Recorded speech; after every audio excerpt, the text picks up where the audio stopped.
Hello, this is a video on toilet training, and this is mainly aimed at our new nursery children and our current nursery children as well.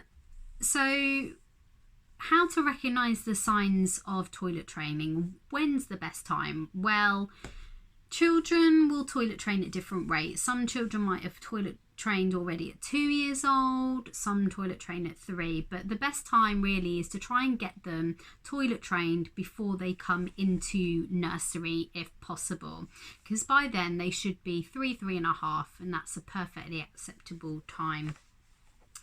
You can recognise the signs on when your child is ready to toilet train, because your child will have had dry nappies for at least an hour or two at a time. So when you put a nappy on, it takes an hour or two before they wet their nappy. They understand when they're doing a wee, and they might even tell you. There might be visible signs that your child needs to go to the toilet. So for example, fidgeting or going somewhere quiet. They may know when they need to wee, and they may say so in advance. So they might say, "I need a wee, mummy," and then they've done their wee. And they recognise that they have a wet or dirty nappy and may pull at it.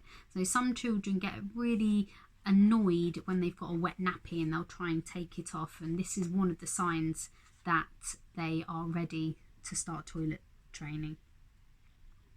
You might find that your child takes more of an interest if you take your child to the toilet when you need to go or when your partner needs to go. If your child has older siblings, perhaps they could show them what happens when they go to the toilet as well, and talk them through the process. So I've got to take my pants down, sit on the toilet. Oh, I'm doing a wee. Oh, now I need to wipe my bottom, and then I have to pull my pants up and then go wash my hands.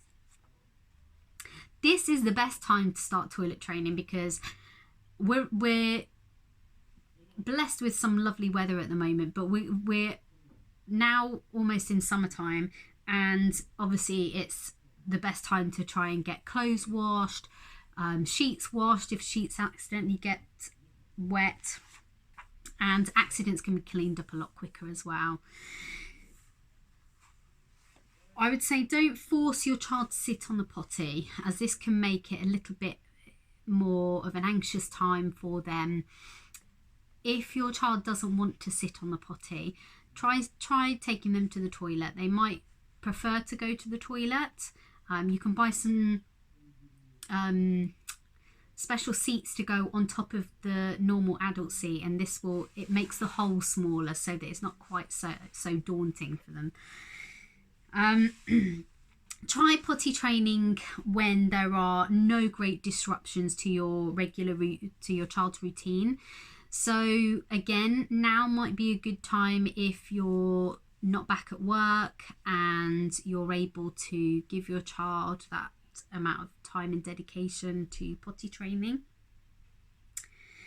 It's a good idea to have the potty in the bathroom, but if you have an upstairs and downstairs and your bathroom is upstairs, then just make sure you've got a potty downstairs as well, so that it's an easy reach for if they're downstairs, because when they're potty training, they haven't got enough time to get up the stairs and use the potty upstairs.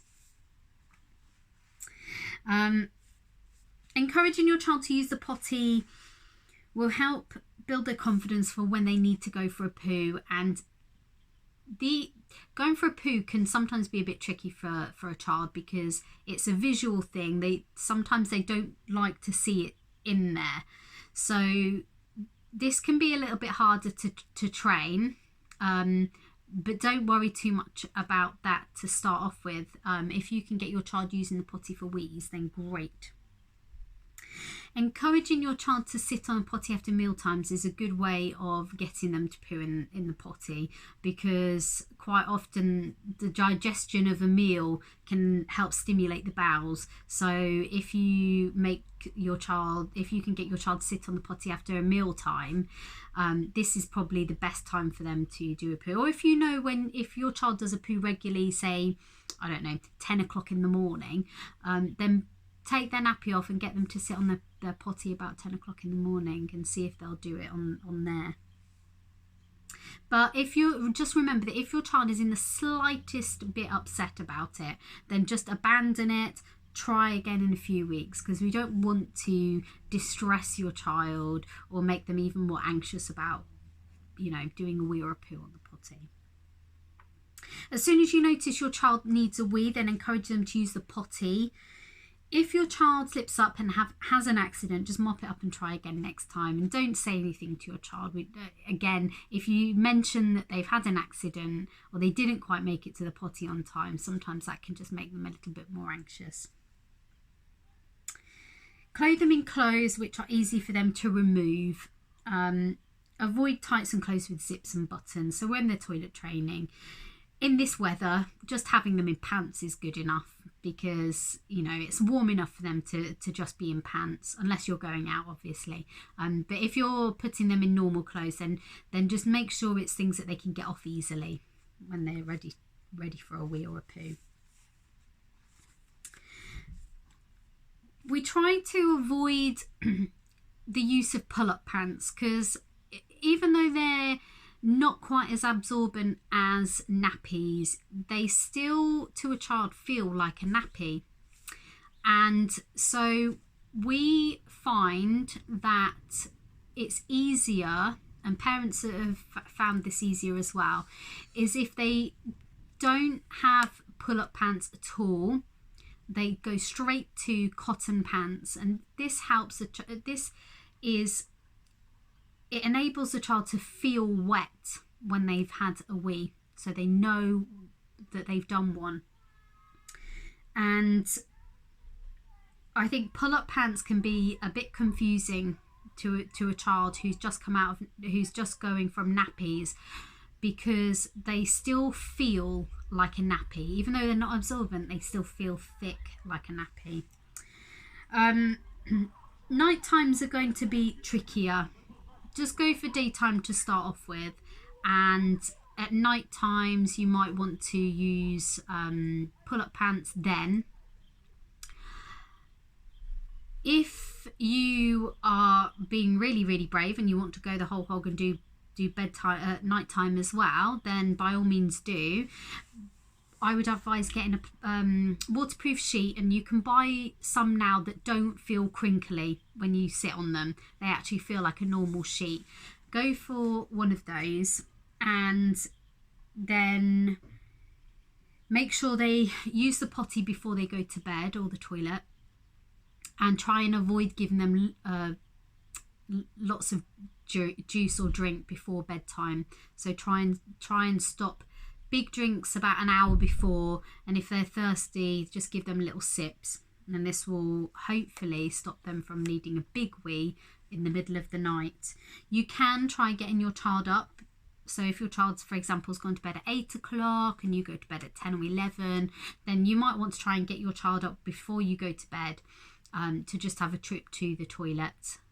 Some children do this remarkably well without even waking up. But some children, I understand, the slightest encouragement to be awake and that's it. So it's your call, do whatever's best for you.